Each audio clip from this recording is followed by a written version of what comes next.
Good morning. I call to order the Board of Directors of Butte Irrigation District for their regular board meeting of May 14th, 2025. Mr. Garai, would you please lead us in the invocation? Dear Lord, thank you for this day. Send your blessing upon all those gathered here. Guide us and help us, and we ask that you please send some rain our way. In Jesus' name we pray. Amen. Amen. Mr. Sloan, amen. You can pledge allegiance to the flag of the United States of America and to the republic for which it stands, one nation under God, indivisible, with liberty and justice for all. Thank you very much. That brings us to the introduction of guests. We'll start with Mr. Serrano. Ryan Strong, Interstate Street Commission. Alfred Carroll, Officer of the State Exchange. David Lawrence, Assistant Watermaster at Steve Vice Watermaster. Durham Ship Event, Fly Operator. Rob Lucero, Farmer. Beth Cardwell, President. White Bell, Farmer. Karen Byron, EBID. Thank you very much. Madam Secretary, would you please note those present online? Yes, present online, we have Leah Diaz, Tammy from EBID, Anthony Collin, Delise, Ina Alvarado, Josh Smith, J.R. Hennessy, Juan Fernandez from USBR, Mark T, Phil King, Cheryl Smith with OSE, Sky DeVore, S. Gamboa, and Stephen Hernandez. Thank you very much, Madam Secretary. I welcome you all to our board meeting today. That brings us to the approval of board minutes. We'll start with the minutes for the regular board meeting of April 23rd, 2025. Are there any additions or corrections to the minutes? Hearing none, we will also consider the minutes for the emergency board meeting of April 28th, 2025. Are there any additions or corrections?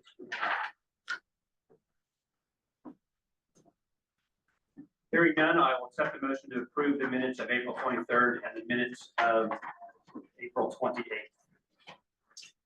I make a motion to approve the minutes from April 23rd and 28th. Second. I have a motion from Director Colquitt, seconded by Director Ludwig, to approve the minutes of April 23rd and April 28th. Is there any further discussion? Hearing none, discussion is closed. All those in favor of the motion, please say aye. Aye. Any opposed? Hearing the President, the ayes have it. The motion passes unanimously. That brings us to calendar of events. Mr. Smith. Thank you, Mr. President. Our calendar of events is pretty slim, but we do have our growers meetings coming up Monday and Tuesday of next week. We'll be in the north area in Hatch on Monday at 8 a.m. at the community center. That afternoon, we will be here at 2 p.m. And on Tuesday, the 20th, we'll be at the Anthony Country Club at 8 a.m. Thank you very much. Any questions about the grower meetings? It is my intention to attend all of those. Mr. Grimes, Mr. Chris, are you both planning to attend the Hatch meeting? Yes, sir. Director Rosa had also mentioned that he will probably attend all of them.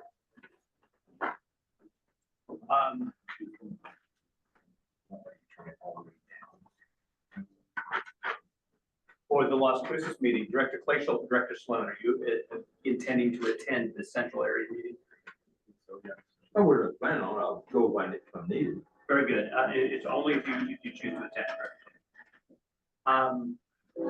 So given that, I do not believe that we will have an issue of a quorum in any of these meetings. If we do, either Director Rosa or myself will exit the meeting to keep us from having a quorum. Any other questions regarding the growers meetings and the calendar of events?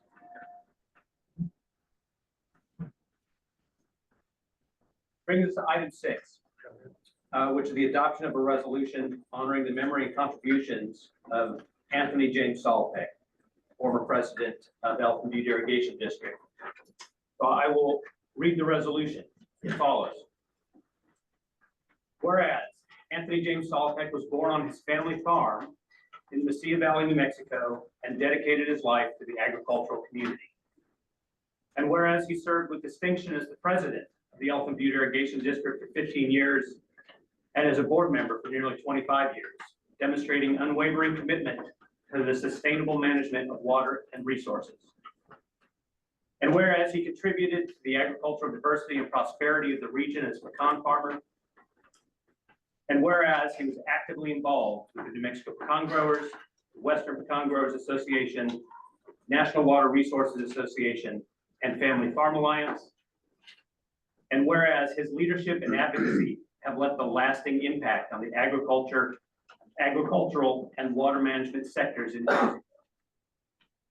And whereas James Saltek passed away on May 1st, 2025, at his home, surrounded by his loving family, leaving behind a legacy of service, dedication, and love. And now, therefore, be it resolved by the Board of Directors of the Elephant Butte Irrigation District that we express our deepest sympathy to the family and friends of James Saltek. And be it further resolved that we honor his memory by continuing his work in promoting sustainable agriculture and water management, and by supporting the causes he championed, including the Family Farm Alliance. And be it further resolved that a copy of this resolution be presented to his family as a token of our respect, gratitude, and admiration for his contributions to our community. I would ask the board to adopt that motion and to include a contribution in lieu of flowers to the Family Farm Alliance.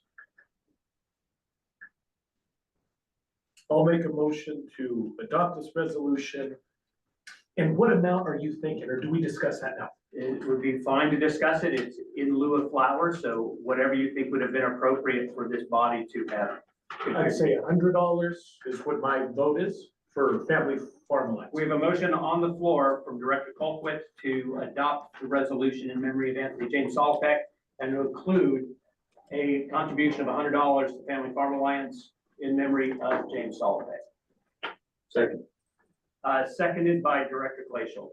Any discussion? Hearing none, discussion is closed. All those in favor, please say aye. Any opposed? It is the opinion of the president, if the ayes have it, the motion passes unanimously. Thank you very much. That was the FFA? Or The Family Farm Alliance, that's correct. That brings us to our next item of business, which is the Water Resources Report. Begins with the weather runoff forecast. Dr. King, you have the floor.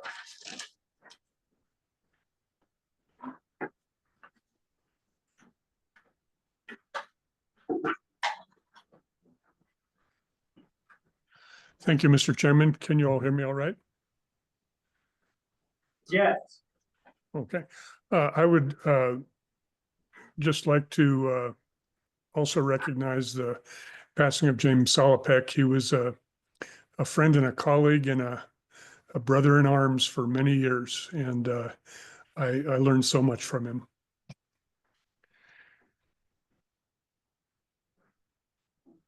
Okay, getting right into it. This is where we stand in terms of current storage. Of course, the release from Caballo has not yet begun, but the release from Elephant Butte began at the end of last month. So you'll see a little bit of shuffling of water between Elephant Butte and Caballo going on right now. I'll talk about that in a little more detail in just a minute. But what this means is that since we did the initial allocation on April 10th, we have picked up all of 1,800 acre feet in storage, which, as you guess, is pretty small. We've got about 301,000 total project storage right now. Colorado's got a Rio Grande compact credit of about 7,200 acre feet that will be set aside for the entire season. There's about 4,700 acre feet of San Juan Chama. We are maintaining minimum pools of 10,000 in Elephant Butte and 12,000 in Caballo. That is not releasable, but the compact credit and San Juan Chama are in Elephant Butte Reservoir, so that takes up some of the 10,000 there. So I've got a total as of, well, let's see, midnight yesterday, seasonal supply of about 269,000. And we're gaining about 300 acre feet per day, but that is kind of a fake number. If, it's been a month and we've only picked up 1,800 acre feet, how could we be getting 300 acre feet per day? Well, what that is that since the release at Elephant Butte Reservoir began, the reservoir level is dropping in Elephant Butte. So you've got water coming out of bank storage. Essentially, the water flows in to the reservoir in Elephant Butte. So this is just the inflow into Elephant Butte Reservoir. At the same time, Caballo Reservoir is going up. And so you're pushing water into bank storage into the groundwater system there. So essentially you're losing it. And in fact, we're right about zero at this point, as I'll show you in just a minute. Looking upriver, there's a blip coming down the river right now. You can see up here at Otoe Gauge, a little blip going up at the Rio Grande at Albuquerque. It is just starting to hit there. That's a little blip, inconsequential, and I don't expect it to reach San Marcial, which you see is flat line at zero. This is the river at San Marcial. There is also the low flow conveyance channel, but water that flows past the metering station on the low flow conveyance channel still has a tough way to make it down into Elephant Butte Reservoir. The thing to notice, though, is the yellow line, which is the median daily flow. And right about this time, April into May, you see at all the stations, it on the median is going up, but no such response from the actual river flow this year. And what we have here is basically a spring runoff that's about done. There is that little blip now, but I don't expect it to persist, and I don't expect it to make it down to Elephant Butte. So what we have here is sort of a non-spring runoff. To drill into this just a little bit deeper, and I'll be brief on this, this is the net inflow into Elephant Butte Reservoir. And you see that this is from the beginning of the year. You recall that New Mexico is having a hard time moving water down at the end of last year due to the flow capacity restrictions on Rio Chama. So they're basically their end of year moving water down spilled into this year, and they've got it all moved down. And then you see this coming down here, essentially zero. You see a little blip going up here, but that is that effect of the falling reservoir and the bank storage coming out. There really isn't any new inflow into Elephant Butte Reservoir from the beginning of this month to now. It's just the weird little surface water, groundwater hydrology in the reservoir. I'm also going to be tracking project storage this way throughout the year. So this is my first go at it. This is the storage in Elephant Butte in blue and Caballo in orange, and the combined for total project storage up here in green. You see at the end of last month, the release from Elephant Butte began. So the reservoir started to decline. You see a corresponding rise in Caballo. And what that means for total project storage is it's steady, meaning we essentially aren't gaining any at this point.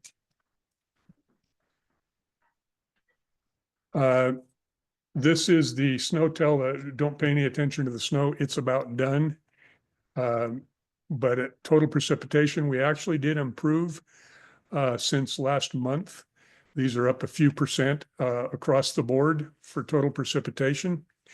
And that is due to the couple of storms that we had come in between now and then that moved us up a little bit against the historical average in each of the basins. Just looking at the Rio Grande headwaters, this is probably the last snow tell graph you'll see this year from me.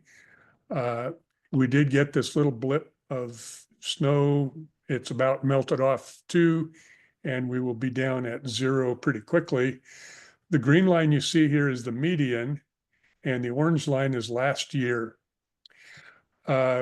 Notice that this year, in the part that matters, which is peak, we are in the lower 20%, 20th percentile for this snow year.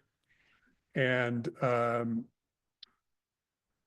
so it was a dismal snow year.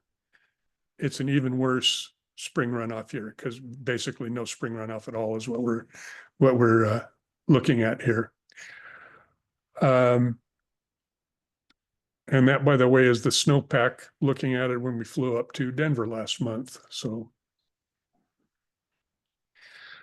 the outlook for the seasonal precipitation through June through August, and this was made middle of last month. So it's a little bit dated, but I don't think it would have changed too much. The signal that we're hearing a lot of is that we are roughly neutral in terms of precipitation forecast. This is June through August, so the beginning of our monsoon season, and it's basically a neutral signal in terms of precipitation.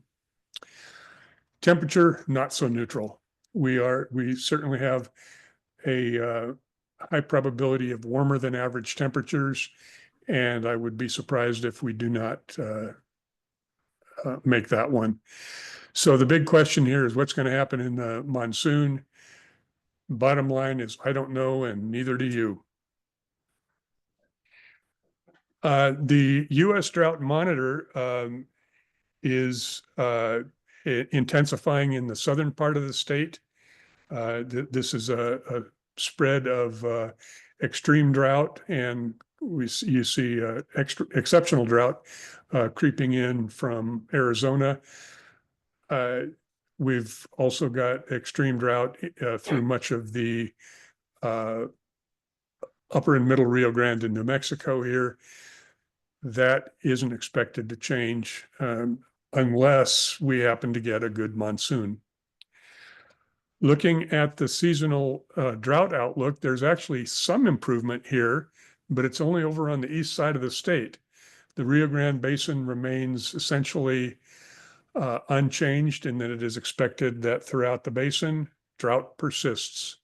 And that's been the message for a few months now, and nothing has happened to change that.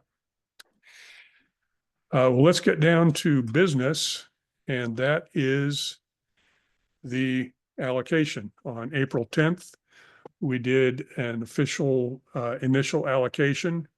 This is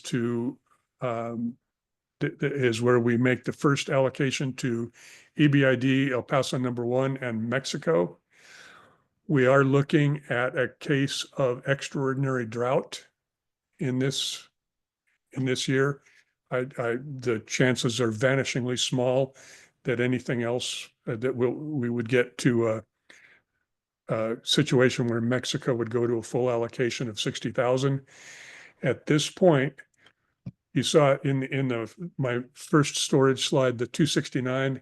Well, this was 267 and change as of April 10th. And so that means that Mexico, instead of 60,000 for a full allocation, they are at 13,450. We have 144,000 of this year's water to allocate. The rest of that 267 is carryover from 2024. To put it in perspective, Mexico's allocation, by the way, is based on the 267, but this year's allocation to the two districts is based on the 2025 water, because the rest of it is our carryover. And we are way down on D2 here. In fact, if this were all the water we had, we wouldn't be even on D1 yet. So we wouldn't even be able to allocate water to Mexico if this were all the water we had.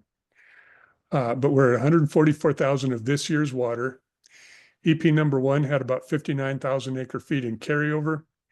They get about 41,000 of this year's water for a total of just about 100,000 acre feet. EBID had about 34,000 acre feet of carryover. We get 54,000 acre feet of this year's water for a total of 87,352, which is what we have to work with this year. Now, if you look at the division of EBID's 2025 allocation and EP1's 2025 allocation, you'll notice that it's exactly the 57-43 proportions of the district authorized acreage. And that's because at this 144,000 acre foot level of allocation, the diversion ratio in D2 would be 0.71. Well, this allocation is done with my best estimate, or let me say, my best safe estimate of a diversion ratio of 0.75. So I'm allocating with a higher diversion ratio than D2 would estimate. That's why we are on 57-43 division between the two districts.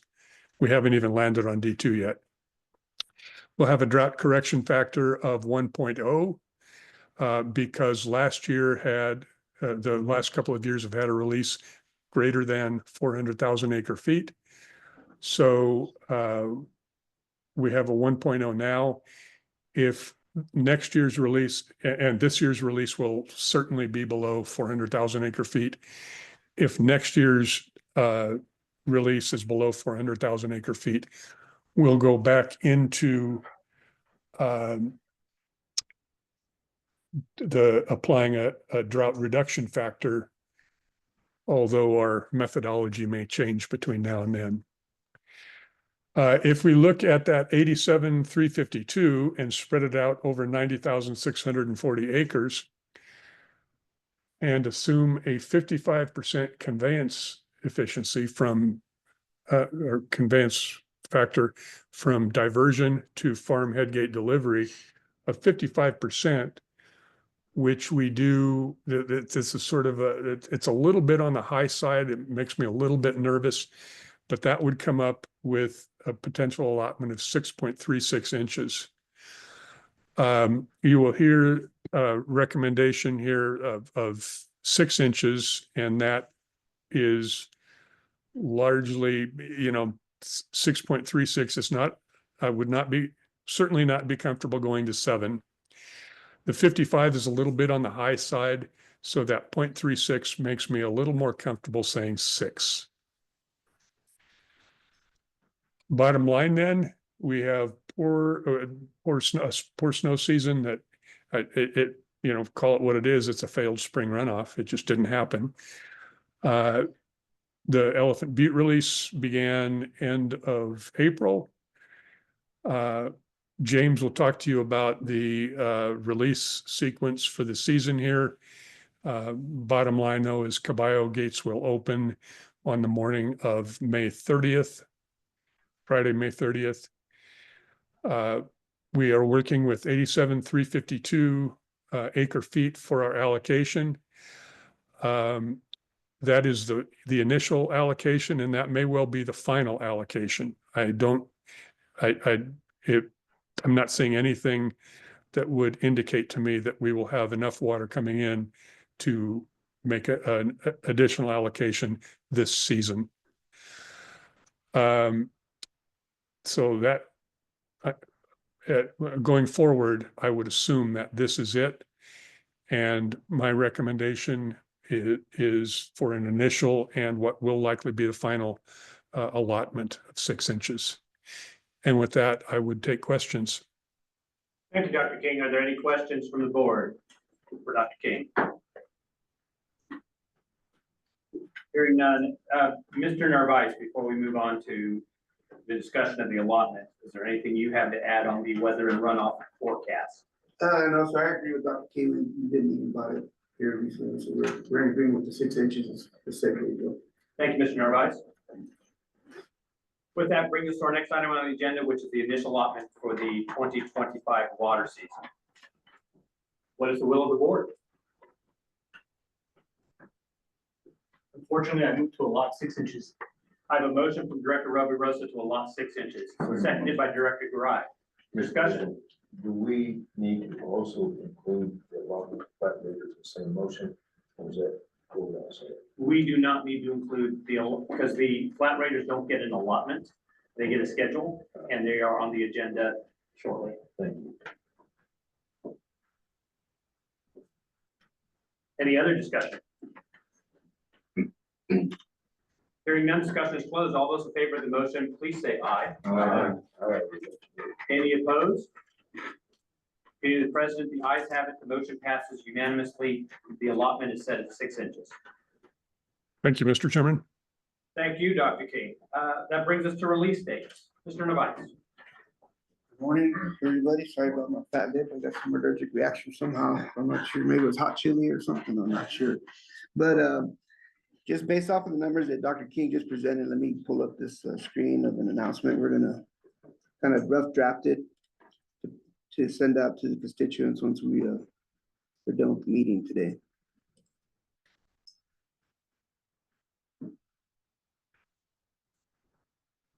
Well, that's coming up, Mr. Nevice. I will note, hopefully not to your embarrassment, that I know that you and several employees have had some health and fitness goals, and they were apparent that you've been working on them. Yes, sir. 46 pounds. I don't know where they went, but they're gone. I don't want them back. Thank you for noticing. That's cool. That's why I'm not eating donuts this morning. So basically after we've been kind of meeting, we've felt all along, unfortunately, that we're going to reach around 6 inches. So we've been kind of preparing for that. 6 inches is a number that we've done before. We've done many times, unfortunately, again. So we're prepared for the 6 inches and how to proceed with the irrigation season. I am with Dr. King leading on it being 55% being kind of, we will hit 55. We may even get to 60 at some point during our diversions when we're delivering water. But the beginning and the ending, they're gonna dip. So we're okay with the 55%. I think we'll be okay with that. So that's why we feel like the 6 inches is gonna be okay, even though it shows 6.36. What we're gonna do, let me see, I gotta share this right.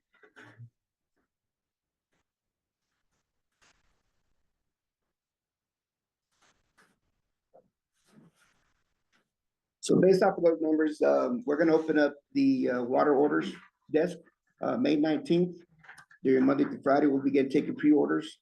This will give us the kind of the demand schedule of what we're looking at as far as the first initial release. We'll be taking orders in. We'll also be taking water orders from Texas as well. Once we get all those numbers, then we'll have a more solid number of what we're gonna actually do in the first initial release, which will be May 30th. Sometime in the morning, we normally do a 6 a.m. release to send a pulse just to get anybody out of the river that may be in the river. And then right after that, about 8 a.m., we'll be releasing about 2,500 CFS max. And what we plan to do with that is to let it push all the way through and get all the way through our system, the river now, all the way through the river to get to El Paso. We probably will not start dropping in dams until that Sunday into Monday. So we know we're putting June 1st as a delivery date, but it may not be, it may be between the 2nd and the 3rd when we actually put water in our facilities. We want to make sure that that water gets down there because I know that once EBID puts in the diversion dams, we'll stop that river cold. And if they're trying to get water down there, they won't get it for a long time. So prior experience has us looking at that. So what we're doing is estimating between June 3rd and June 5th, actual deliveries will begin for the farmer after we do our flushing and those kind of things. Also, the question about flat rate weekend, which will come up as a deal based off of the allotment. It equates to one flat rate weekend. The weekend we've proposed to do that on is June 14th and June 15th. It's the second week after we get going. It's a safer bet than to try to do it in case we run into issues with the first release when we're trying to deliver water to flat rates on that first week of delivery and flushing. It'll be a nightmare. So the safest bet is to go June 14th, get the flat rate weekend out of the way, use the rest of the month to push us through and get us through there. So what does 6 inches mean? What does the 87,000 mean as far as a delivery time? We're looking at anywhere from 35 to 40 days irrigation season. So the moment we put them in our gates, 35 to 40 days will be the irrigation season. That's based off of historic numbers that we've done on average as far as the deliveries or diversions. And we're gonna be pretty close to that. Just depends in case we hit a peak, last year, y'all witnessed the record last year, we delivered, diverted 67,000 acre feet, which is pretty high for that. If we hit that target, which to me would be great, because then we're gonna be more efficient with that, then we're gonna be in that 35 area range. It's gonna get us from June 1st out of the 4th of July day weekend into that midweek, so that's looking at, so. But that's what we're proposing, and we need to get just a motion to approve the flat rate weekend. From there, we'll start our planning process, and we'll get, I'll start to show you guys a report the next month of where we're at already, as far as diversions of what we've done so far. But estimating wise, we're looking good as far as the 35 to 40 day irrigation season, so. With that, that's it. Thank you, Mr. Narvaez. Questions for Mr. Narvaez on the release dates, the order start date for the proposed flat rate schedule? Questions from the public?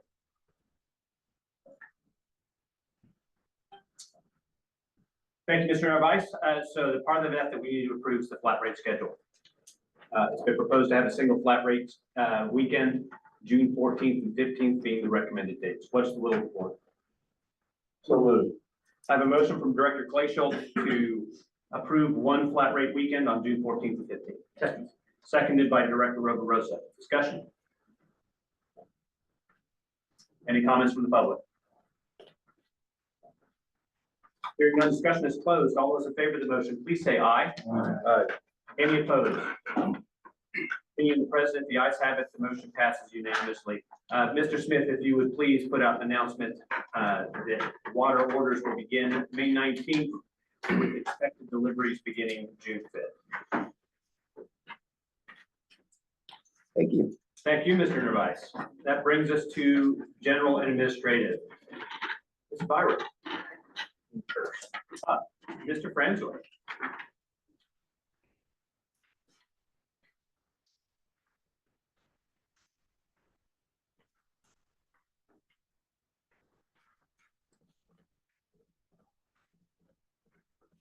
Morning, everybody. Good morning. Okay. So I have our financial presentation. So I first want to start by giving us an update of kind of the financial standing of the company. This is a realistic snapshot of where we're at today. The next item will be our proposed budget amendments and our budget resolution. These figures here reflect those budget resolutions. So what I want from the board, if I could quickly get it, is how in depth do you want me to go for this? I can go by each department, give you guys some highlights for that, or I could go really high level. So to bring that, does anybody wish Mr. Franzoy to go through the budget department by department in this board meeting? And I'm prepared to field any questions as well. All right, I'm not hearing a request for that level of detail, so if you please give us the high level. So high levels you can see up here. Can you zoom that in? Yeah, Thank you. do that. So we are under budget by approximately 835,000. This is primarily due to being under budget by 250,000 in grant expense and 350,000 in labor and fringe benefits. Approximately 50,000 is in fuel. However, most of that fuel is in inventory. So as we draw down that fuel during the irrigation season, we're actually right on budget with our fuel expense. And then 50,000 repairs and maintenance. These costs can likely increase during irrigation season or after. We just kind of leave some fluff in that budget because you never know what's going to happen. Other upcoming information and changes that will be kind of in the next budget adjustments. We had originally budgeted for an irrigation season of 2 months. Seeing how this is 1 month, overtime will be understated. So we'll make that adjustment after the irrigation season. Positions that were budgeted for or that should be filled are being reallocated to other areas of the budget. These changes will occur after a meeting with management and staff to kind of figure out where we want to put that in the budget. Grant revenue and expenses should occur this year. as of now, in our budget adjustments, you can see that we have approximately $2.8 million. We got our notice to proceed from the Interstate Stream Commission this past week. And we also anticipate spending $600,000 for our first phase of the Rincon lateral piping project. Other potential pending updates that we should see later in the year is a potential for $11.5 million. That'll be coming from the United States Bureau of Reclamation, as well as $30 million. Some portion of that we anticipate once we hear word from the USDA. In addition to that, we have another 1.8 million from NRCS, and we're finalizing the paperwork on that, but until things are final, we don't make any adjustments for that. Throughout the remainder of the year, we anticipate that legal and professional services will decrease throughout the year. The primary drivers for these expenses is water legal counsel and King Engineering. If Texas v. New Mexico slows down and reaches settlement, we should see a severe drop in travel and legal expenses, so we've adjusted for that, as well as Living Waters contract, which is Gary Esslinger, if his services are reduced. Fleet vehicles and lease expenses will be lower than anticipated. This is due to the timing of delivery of our factory ordered vehicles. We'll continue to monitor this. We're looking at a lead time of 3 to 4 months, but I want to let the board know that our fleet will be pretty much fully replaced this year. We had originally, before I got here, maybe a 5 to 10 year program to replace the entire fleet. We got it done in 2 years. And then other items expected to occur, are really not primary drivers of this, and we'll consider that in our next round of budget adjustments. If you guys want me to drill down in any department, happy to do so. If you have any questions, I'm prepared to answer any questions. Thank you, Mr. Franzoy. Questions for Mr. Franzoy? Mr. Colquitt? Do you have the legal bills year to date, or this year, how much we spent on legal? Yes, And do you have it broken down by month. in-house versus? Yes, Okay, by each law firm and by month. okay, And I reviewed that, and based on kind of what those monthly billings were, I reduced the budget, which we'll get into here in a second, by 100,000 for the year. do we have an average per month? Do you have an average? Not off the top of my head, but I could get you a copy of that really quick. No, I mean, if I need it, I'll call. I want to say it's probably around 30,000 per month, off the top of my head. Yeah, Okay, and that's all legal services. all of them? Yeah. In-house, out-house? Correct.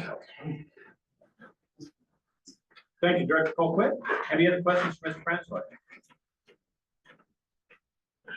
Ms. Franzoy, you said that we are currently under budget on grant expenses. Is that a timing related issue, or is that the expenses aren't going to occur related issue? It's a reporting and accounting issue.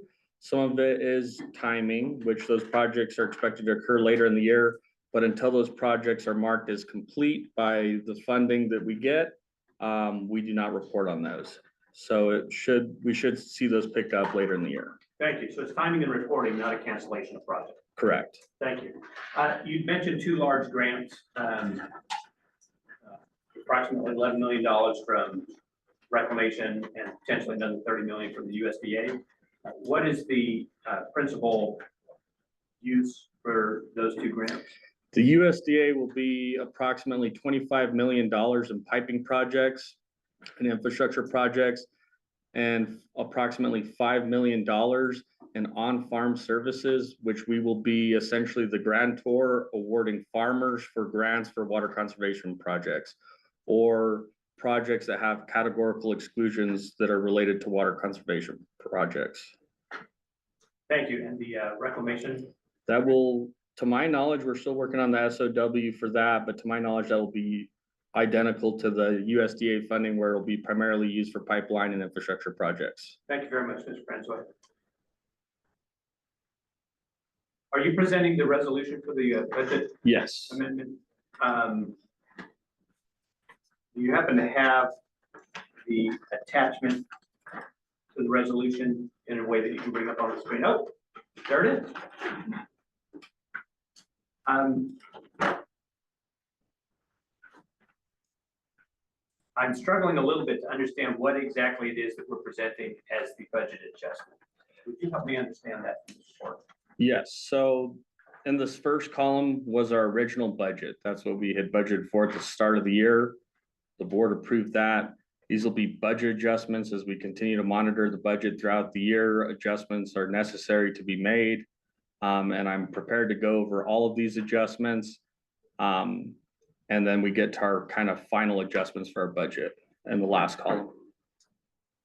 If that answers your question. So that is, if I understand that correctly, essentially getting to the bottom line. The net budget adjustment is down 136,000. Is that correct? 66,000, I believe. What's the difference between the first quarter adjustment? I'm sorry. I think I understand this. So the first quarter budget final is saying where the adjusted budget will land, which is showing $136,000 surplus for the year.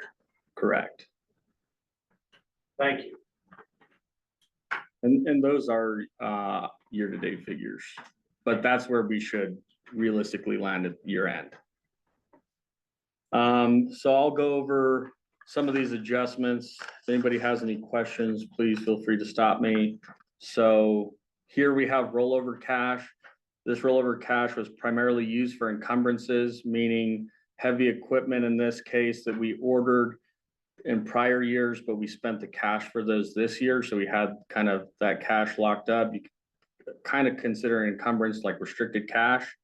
Some of that was also moved over from the roofing, and some of it was some of our positive rollover cash from last year's budget. Since we were under budget last year, we wanted to kind of supply that for our budget needs this year.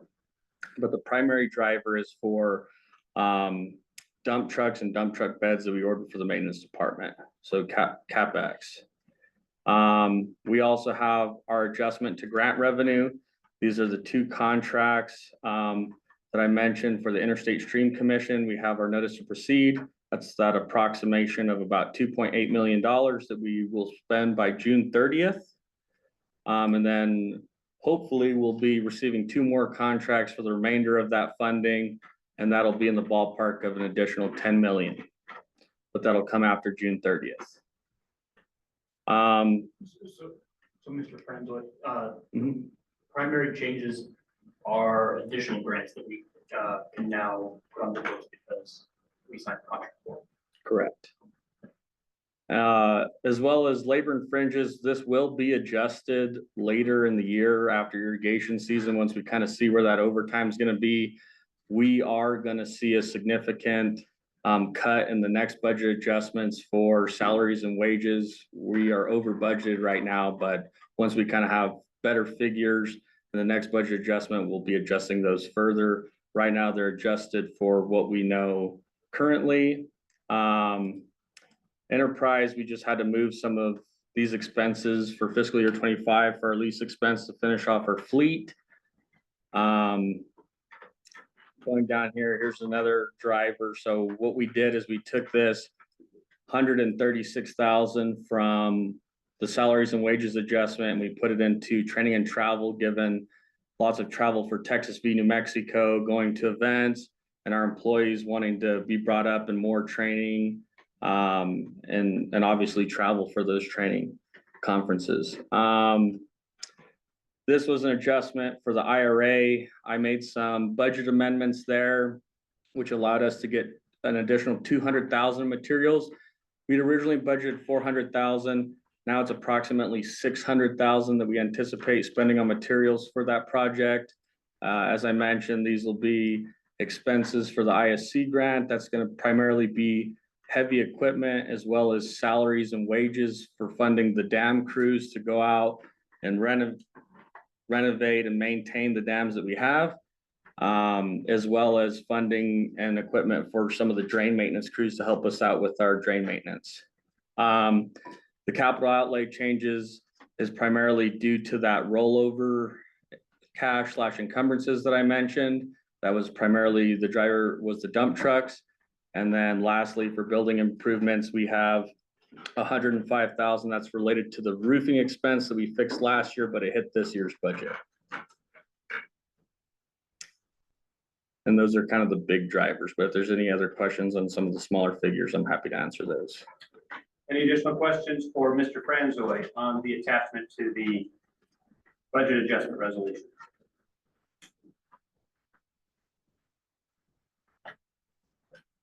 Hearing none, we have resolution 2025-06 that we adopt the amended budget. What is the will of the board? Said resolution. I have a motion from Director Rosa to approve resolution 2025-06. Second the motion. Seconded by Director Garai. Any discussion?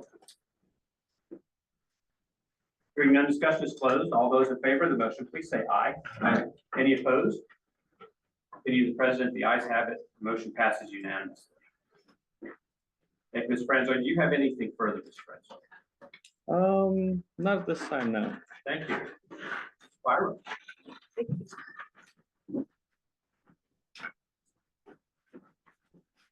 So for your cash flow, which is at the end this time, we're still looking good for the year. We have approximately $10 million between investments and cash in the bank as of Friday. We are not earning quite as much interest on our investments as we were, but we're still doing pretty good because we have a high balance. And the only interesting or uncommon thing that we did this period, and it's not reflected on Joe's reports because it happened afterwards, was that we made and received a grant proceeds from the Delivering Conservation grant of $400,000. And that's reflected in these numbers.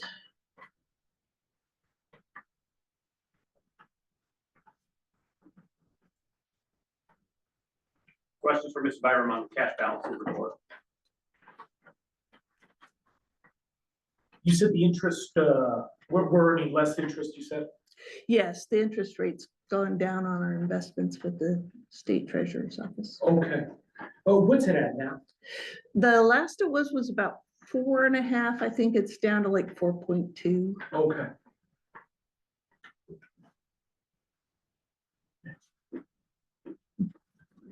Thank you. Any other questions for Mr. Byram? Thank you. Anything further, Mr. Byram? That's all I have. Thank you very much. That brings us to the manager's update. Mr. Smith. President, first I would like to welcome and introduce Marilyn Crawford. She started on Monday as our new executive assistant. Coming to us from NMSU in the academic technology department. You want to introduce yourself? Hello, everyone. It's a pleasure to meet you. I started on Monday and so far things are going great. So, We'll try not to change that today. The next item on my update is the Compact Commission meeting. Marilyn, would you let me into the Zoom real quick?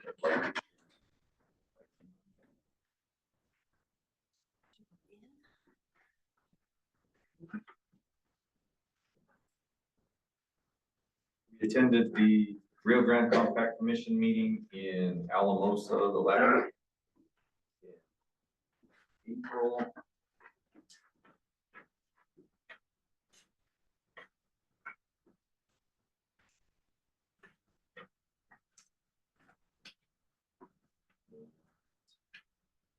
We were well represented. It's not showing up.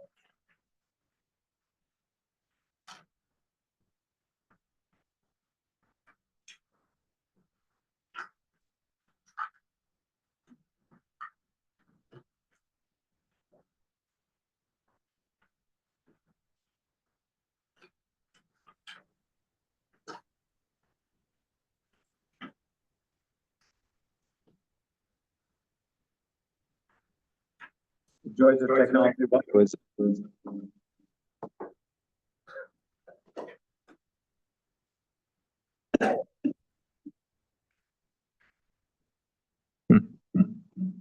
Don't unmute, Josh.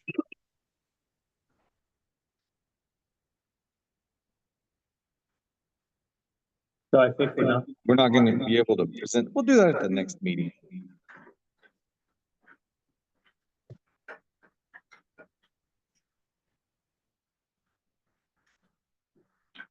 Anyway, our illustrious president represented us well in a race at the Adams State Track against representatives from Colorado and Texas. Unfortunately, he did not prevail. He lost to two D1 athletes. So we'll go ahead and give him respect for the effort that he made. Thank you very much. I was happy that I didn't injure myself. I promise I will make that video work at the next meeting. We need it on the record. The compact commission meeting was successful in the term that we spent a lot of time with our partners negotiating settlement in Texas versus New Mexico. The compact commission meeting itself was interesting. It's the first one I've attended. We heard from the representatives of the three states about their many concerns.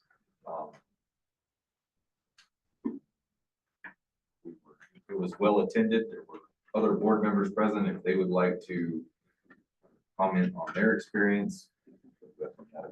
This time too. Thank you, Mr. Smith. So the compact commission meeting is always something that I encourage board members to attend. The first evening is a reception where you have an opportunity to meet our colleagues in water administration along the Rio Grande in a setting where we can discuss things other than the inherent conflicts over water management. It's a good opportunity to recognize the humanity in those that we're working with, and that while we may have differences in opinion and we may have differences in interests, we all share a common goal, which is to maximize the utility of water in the desert. So I am always grateful for the opportunity to meet with them in that setting.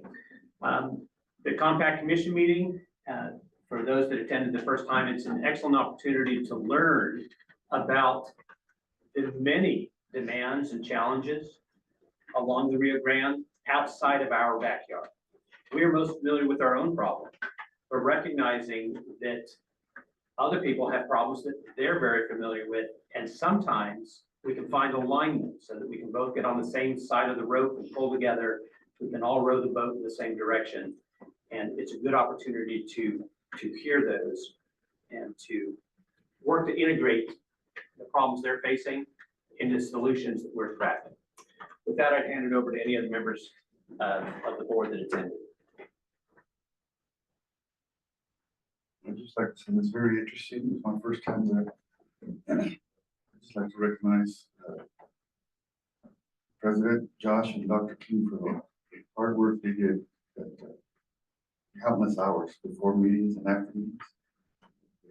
Very sharp, due diligent. Thank you guys for what you do. Thank you, Mr. Garai. I liked it in El Paso better personally. But no, it was good.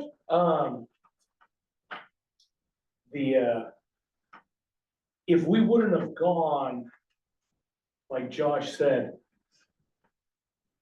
we would have just been that much further behind. A lot of work was done there. A lot of complicated work was done there. And then y'all did great. Thank you, Mr. Colquitt. I will note that the weather was better in Alamosa than it was in El Paso last year, where I think we had a dust storm in the middle of the reception. You get a weekly here now. I would. Yeah. Yeah. I just want to reiterate what the others have said. I think one of the best things about these meetings, like compact meetings, like reception, the evening before we talk to all the different organizations and the other water districts. Just got a lot of common, you know. And I just want to say for the record that I was responsible at the reception for instigating that race.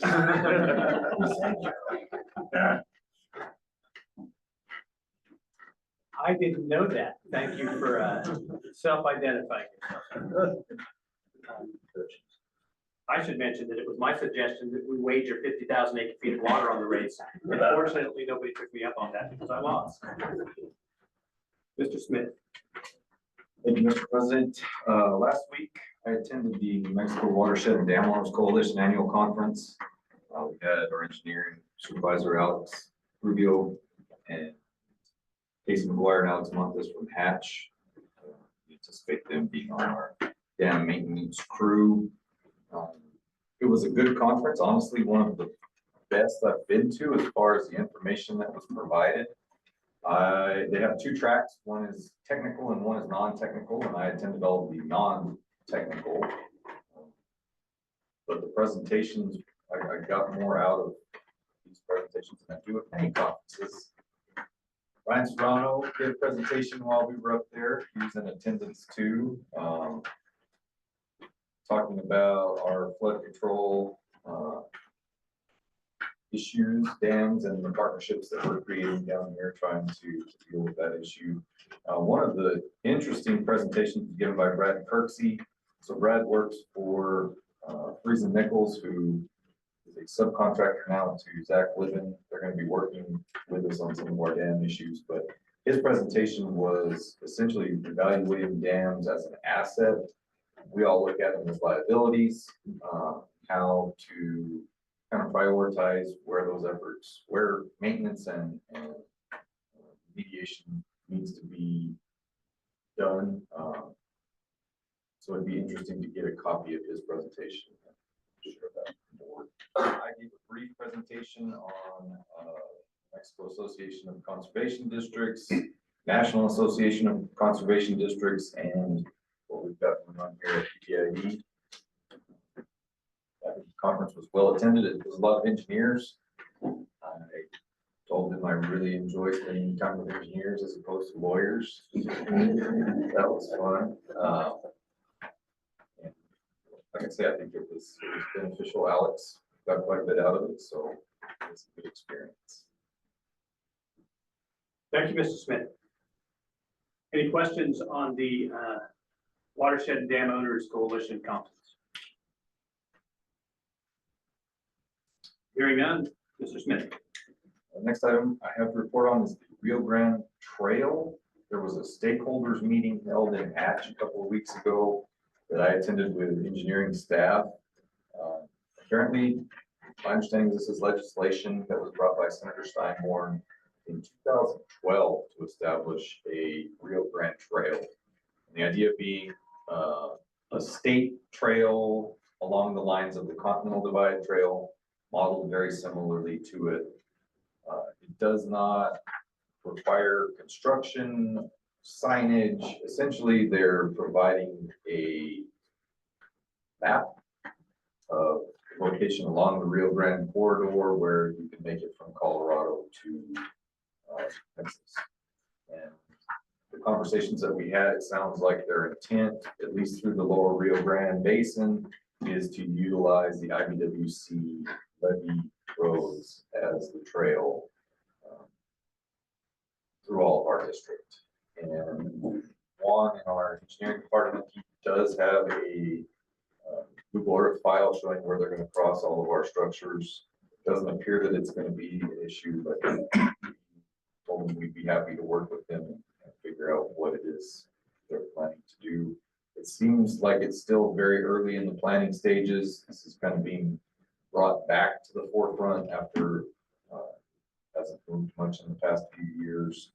And I know it contacted through our lobbyist, Sky DeVore, to meet with them on either the 22nd or 23rd of this month to talk about what the plans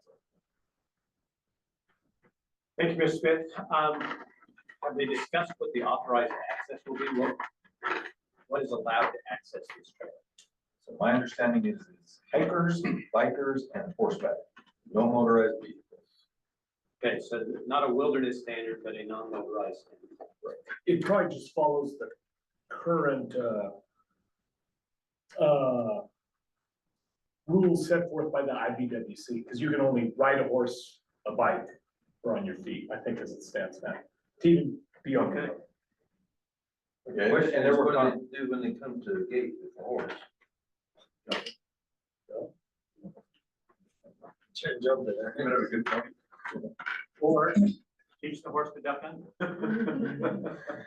He can You know, roll and those are some of the issues that they were talking about, they may need to put in. Yeah. Whatever, S gates, that you can get horses through. Oh. Unknown caller. Thank you, Mr. Smith. Any further questions on the report on the Rio Grande Trail stakeholders meeting? Hearing none, Mr. Smith. Next item on the agenda is harassment training. I worked with Delise and we have agreed on a contractor who's going to provide harassment training for the board and for management. What we need to do, 2-hour training, we need to establish a date when the board is available. My proposal would be to do it immediately following one of our second board meetings, which typically are shorter. The board's already here. So our next second board meeting is May 28th. Is that a possible date, Mr. Smith? It is a possible date. Say June, probably be more likely to allow us time to notify this contractor. Very good. So that is June 25th. This one's for you, Mr. Colquitt, your mainstay. The, Josh, I'm gonna be out, 1 through 10, so just for whatever it's worth. Is there any reason not to request Mr. Smith to schedule this training, which was directed by this board for the 25th of June? Did we make a motion for it, or? I don't believe we need to, no. Okay. I'm assuming you already have it in the budget. There's not some budgetary requirement. Very good. The 25th of June, please, Mr. Smith. Set that up. And with that, you have the floor again. Thank you. And the last item is I'm attending a training tomorrow put on by Philip Ball. It is open to the public. It's a Farm and Ranch Heritage Museum. It is active killer de-escalation and situational awareness training. My understanding is he's provided training to EBID in the past. It was quite a while ago. So Delise and I will be attending this training tomorrow. We're going to visit with him. He originally was going to attend the board meeting today, just to introduce himself and kind of explain what he's done in the past. But we'll visit with him tomorrow, and based on my experience tomorrow, we'll talk about whether we want to have him come in and do training for you get to the board and for personnel at some point. Thank you, Mr. Smith. What are the hours of that training tomorrow? 9 to 4. I will note that I intend to attempt to, it is my intention to attend that training tomorrow. I have received short presentations from Mr. Ball in the past at conferences I've gone to. His expertise in this field is renowned. And I find the information I get from him to be exceptionally useful in maximizing my personal safety and those around me. Questions regarding the active killer and de-escalation training? Is there any opposition to Mr. Smith looking to schedule future training for this board and this organization based on his experience tomorrow? Very good. Mr. Smith? Mr. President, that's all I have. Thank you very much, Mr. Smith. Any final questions from the manager's update? Did you have a question? I'm sorry, I didn't interrupt. Did you have a question about the time for tomorrow? Yes, 9 AM to 4 PM. thank you very much. Does include lunch, it is $59 and there is a registration. Very good. Thank you.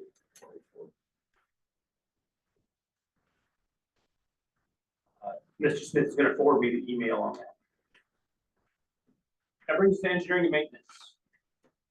Mr. Rubio. No new updates at the moment, just preparing the system for Butte. Working closely with Leo, getting instructions taken care of, and figuring out problem spots that will be addressed last minute. Thank you very much.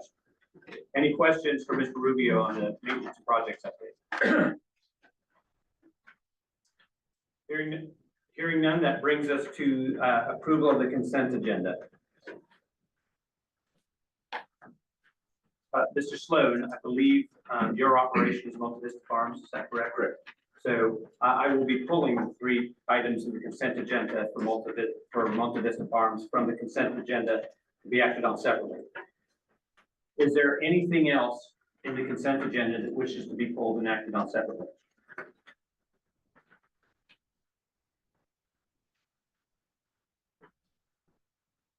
Hearing none, what is the will of the board on the consent agenda?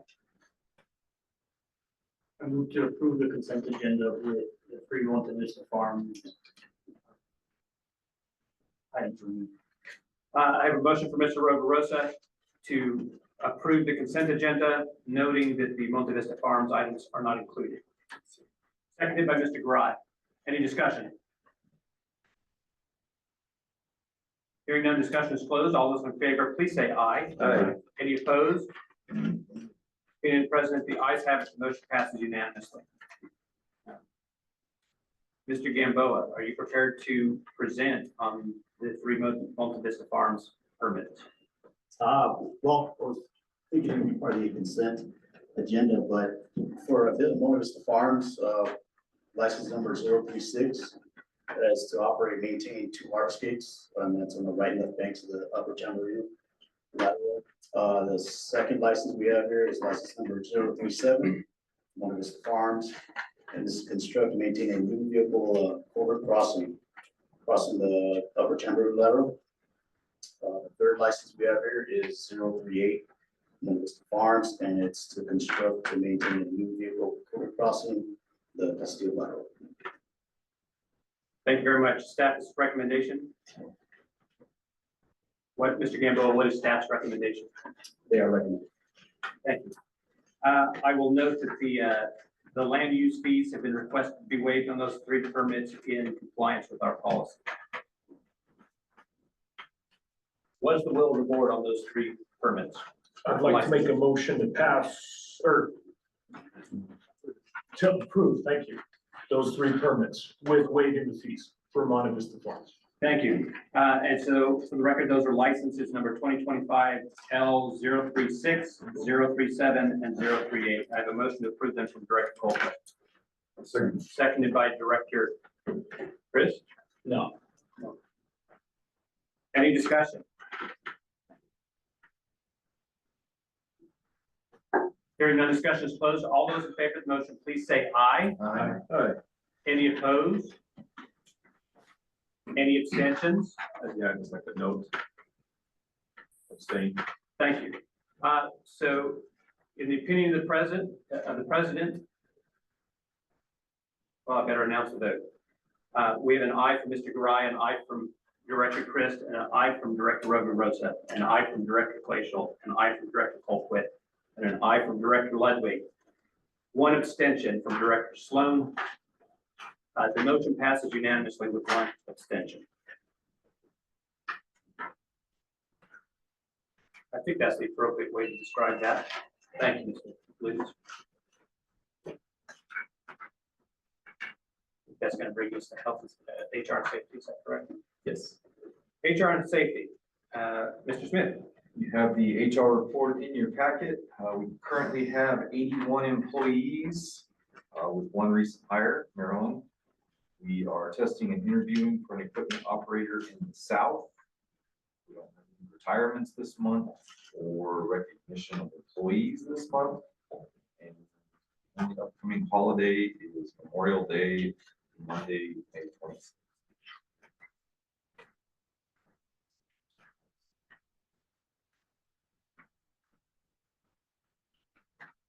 there an additional announcement you have, Mr. Smith? No, sir. Thank you. Any questions on the HR and safety update? Hearing none. I note that Mrs. Carlson is not currently present. Will she be doing the suspension transfer hearing today? I will be doing it today. Mr. Rubio, okay, thank you.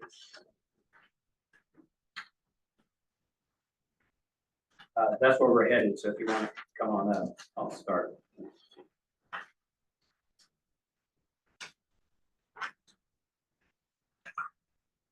I call to order the Elton Butte Irrigation District Board of Directors sitting to hear suspensions and transfer applications.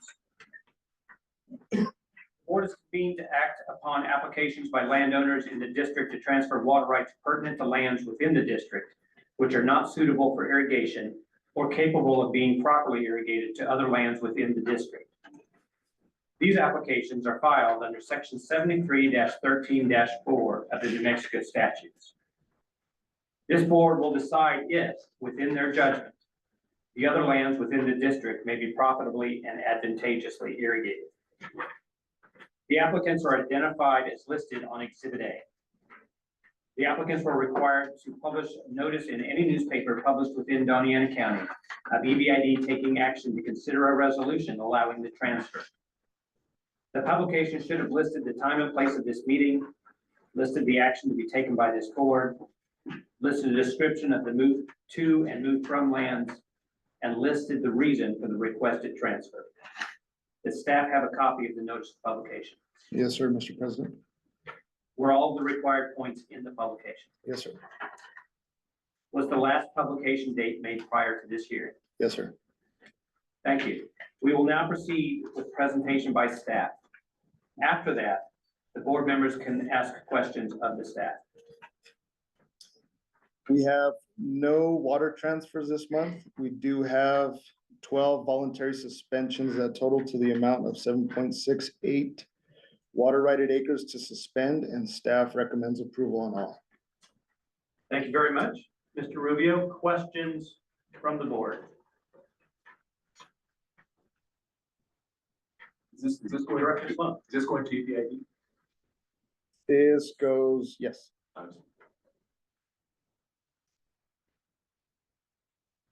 Any other questions from the board? And I believe specifically, Mr. Rubio, it goes to a pool of rights that are in Yes, sir. possession of the district. Yes, sir. It goes into the pool. At this time, the board will take evidence and testimony from the applicants or their representatives, or any persons who are here to protest the applications. We will proceed with any presentation by the applicants. After that, the board members and EBID staff can ask questions of the applicants. Would the applicants or their representatives introduce themselves? Mr. Rubio, would you bring up the participant list on the Zoom meeting, please?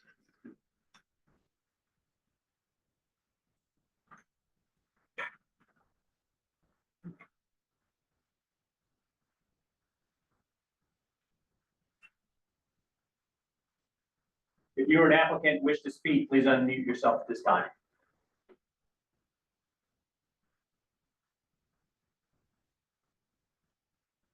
Hearing none, are there any protestants who wish to speak? If so, please identify yourselves for the record.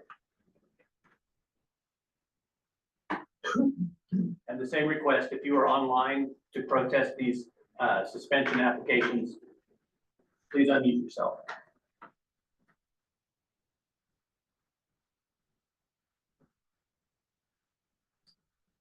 Are there any other comments? The chair will now entertain a motion to have a resolution to approve or disapprove the applications. What is the will of the board? I move to approve resolution 2025-SNT-007.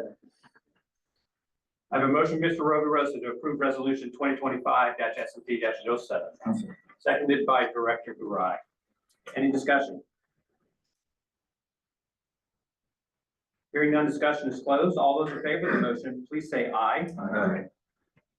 Any opposed? In the opinion of the president, the ayes have it. The motion passes unanimously. I will ask that the resolution be formalized as called for by section 73-13-5 of the New Mexico statutes, and that the secretary of the board immediately certify and file with the state engineer a true copy of the resolution and action of the board. If there are any protestants who disagree with the action of the board, you may appeal the decision directly to the district court as provided under section 73-13-4 of the New Mexico statutes. The chair will entertain a motion to adjourn the board sitting to hear the applications. I have a motion for Mr. Garai to adjourn the board sitting to hear transfer and suspension applications, seconded by Director Colquitt. All those in favor, please say aye. Aye. Any opposed? Being present, the ayes have it. The motion passes unanimously. We are back in open session.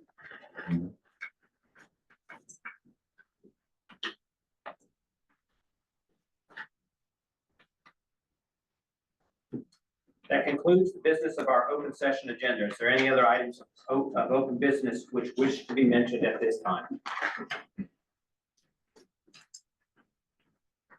Hearing none, I will accept the motion to go into closed session to discuss the agenda closed session items. I make a motion to go into closed session. I have a motion from Director Colquitt, seconded by Director Roby Rosa to go into closed session to discuss the agenda closed session items. Any further discussion? Hearing none, all those in favor of the motion, please say aye. Aye. Any opposed? Continuing the president, the ayes have it. The motion passes unanimously. We are in closed session. Secretary, will you please pause the recording? How long do we have, Rick?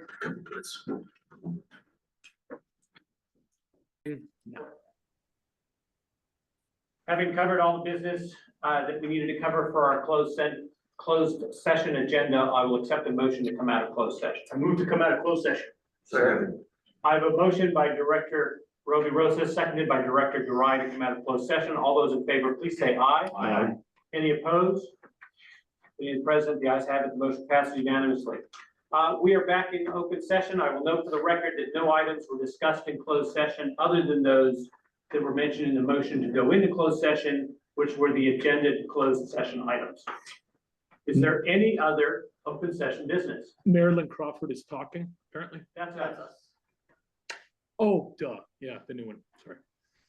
Is there any other open session business? Hearing none, I will accept the motion to adjourn. Motion so made. I have a motion by Director Colquitt, Second. seconded by Director Garai. All those in favor, please say aye. Aye. Any opposed? If the president, guys have it, motion passed unanimously. We are adjourned. Would please stop the recording. Yay, now we can clap. Hang on, hold on, push stop. Yeah.